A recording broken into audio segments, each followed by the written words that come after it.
말씀은 구약 호세아 8장입니다. 호세아 8장 8절부터 14절까지의 말씀을 같이 시작했습니다. 구약성경 1263년에 있는 호세아 8장 8절부터 마지막 14절까지의 말씀입니다. 교독해서 한 절씩 읽겠습니다. 이스라엘은 이미 삼켜졌은즉 이제 여러 나라 가운데 있는 것이 즐겨 쓰지 아니하는 그릇 같도다. 그들이 유물로 떨어진 라벨처럼 아수르로 가고 에브라임이 값주고 사랑하는 사람을 얻었더라. 그들이 여러 나라에게 값을 주었을지라도 이제 내가 그들을 모으리니 그들은 지도자의 임금이 지어준 짐으로 말미암아 쇠하기 시작하리라. 에브라임은 죄를 위하여 제단을 많이 만들더니 그 제단이 그에게 번복하게 하는 것이 되었더라. 내가 그를 위하여 내 율법을 만가지로 기록하였으나 그들은 이상한 것으로 여기도다. 그들이 내게 고기를 제물로 드리고 먹을지라도 여호와는 그것을 기뻐하지 아니하고 이제 그들의 죄악을 기억하여 그 죄를 응하리니 그들은 애굽으로 다시 가리라. 읽겠습니다. 이스라엘은 자기를 지으신 이를 잊어버리고 왕궁들을 세웠으며 유다는 견고한 성읍을 많이 쌓았으나 내가 그 성읍들에 불을 보내어 그 성들을 삼키게 하리라. 아멘. 할렐루야. 아멘. 오늘도 은혜를 붙들고 살아가는 저와 여러분의 삶을 축복합니다. 아멘. 오늘 말씀에 호세아 선지자가 고발하는 그 이스라엘 백성들의 죄악은 너무나 오랫동안 그들이 오해하며 잘못 생각해왔던 그런 부분입니다. 마치 하나님께서 자신들만 사랑하시고 선택받은 그 이스라엘만 사랑하신다고 그렇게 생각하면서 그 다른 민족들은 상종도 하지 않고 상대할 가치도 없다고 오해했던 것 같아요. 그런 오해와 비슷한 것인데요. 사실은 전혀 그렇지가 않죠. 하나님이 처음 사람을 만드실 때부터 온 인류를 만드실 때부터 그리고 아브라함을 부르시고 복의 근원으로 그에게 약속하실 때부터 사실 하나님은 온 세상의 복을 받으며 모든 인생들이 하나님께 돌아오기를 원하시는 그런 마음이셨죠. 자, 그렇다면 오늘 또 선지자가 고발하고 있는 이스라엘 백성들의 잘못된 오해, 그들의 잘못된 생각은 무엇입니까? 오늘 13절 말씀 같이 한번 13절 같이 읽어보도록 하겠습니다. 시작.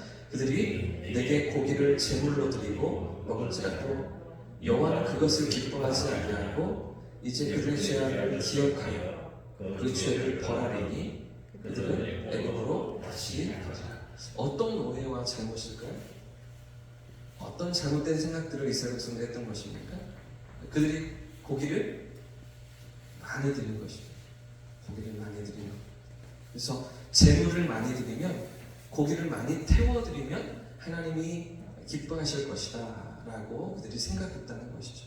사실은 우리 하나님은 전혀 그렇지가 않으십니다. 하나님은 피 흘리기를 좋아하시고 짐승의 제물을 좋아하시는 것이 아니라는 것이죠. 많은 그 백성들이 그렇게 오해했었습니다. 그래서 제사를 많이 드리면 제사를 드리기만 하면 하나님이 기뻐하실 것이다 이렇게 생각했던 것이죠. 그러나 우리 하나님 뭐라고 말씀하십니까? 이사야서 1장 11절 12절 말씀을 보시면 선지자가 이렇게 고발하는데요. 여호와께서 말씀하시되 너희의 무수한 제물이 내게 무엇이 유익하며 나는 순양의 번제와 살찐 짐승의 기름에 배불렀고 나는 수송아지나 어린 양이나 수염소의 피를 기뻐하지 아니하노라. 너희가 내 앞에 보이러 오니 이것을 누가 너희에게 요구하였느냐? 내 마당만 밟을 뿐이니라. 이렇게 하나님 말씀하시는 것이죠. 이어지는 13절에도 헛된 재물을 다시 가져오지 말라. 내가 더 이상 견디지 못하겠다 라고 하나님 말씀하시는 대목이 이어집니다. 무엇이 잘못되었을까요? 무엇이 문제일까요? 하나님이 가르쳐주시고 하나님이 명령하신 제사법 아니었습니까?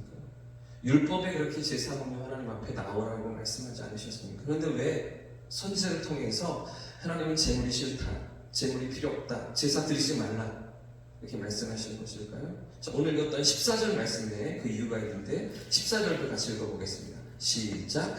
이스라엘은 자기를 지으신 이를 잊어버리고 왕궁들을 세웠으며 유다는 견고한 성읍을 많이 쌓았으나 내가 그 성들에 불을 보내어 그 성들을 무엇이 문제일까요?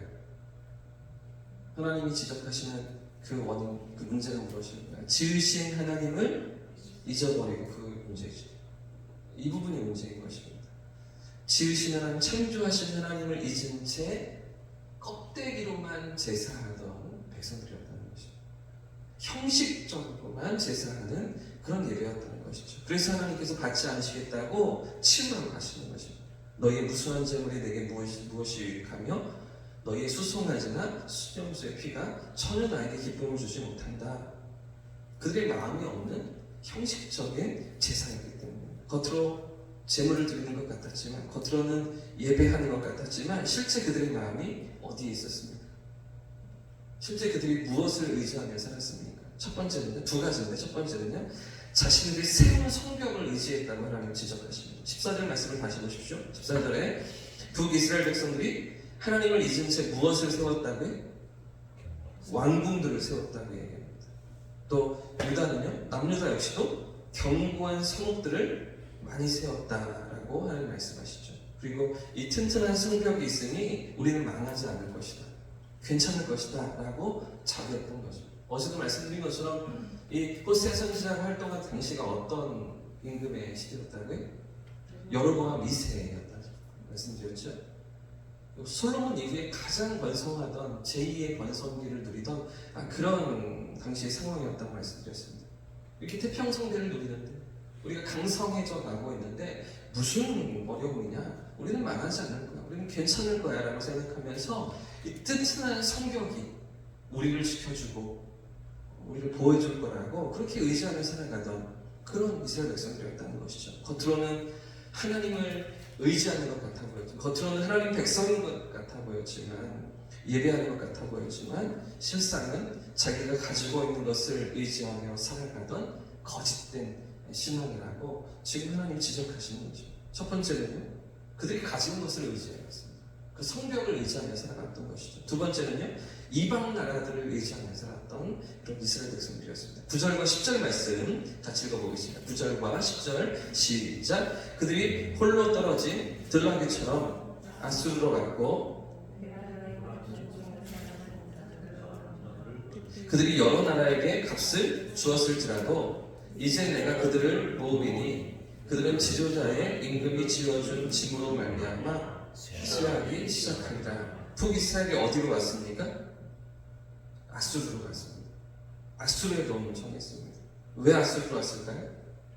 그 아수르가 가장 힘이 세 보였거든요.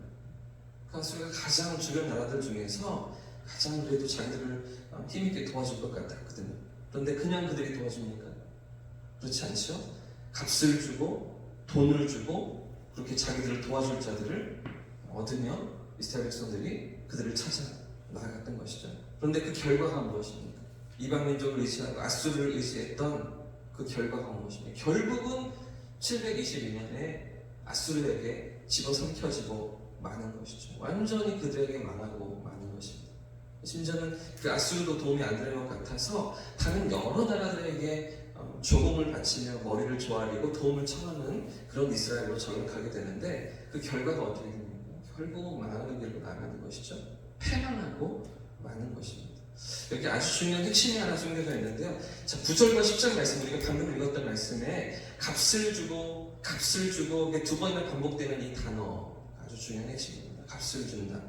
우리가 생각하기에는 쉽게 생각하기에 돈을 준다, 그죠? 대가를 준다, 이렇게 이해하기가 쉽지만 원래 히브리어의 단어의 의미는 몸을 팔다 라는 의미가 담겨져 있습니다. 몸을 주다라는 의미가 담겨있는 단어인 것입니다. 그러니까 그냥 도움을 청한 것이 아니라 어떻게 해요?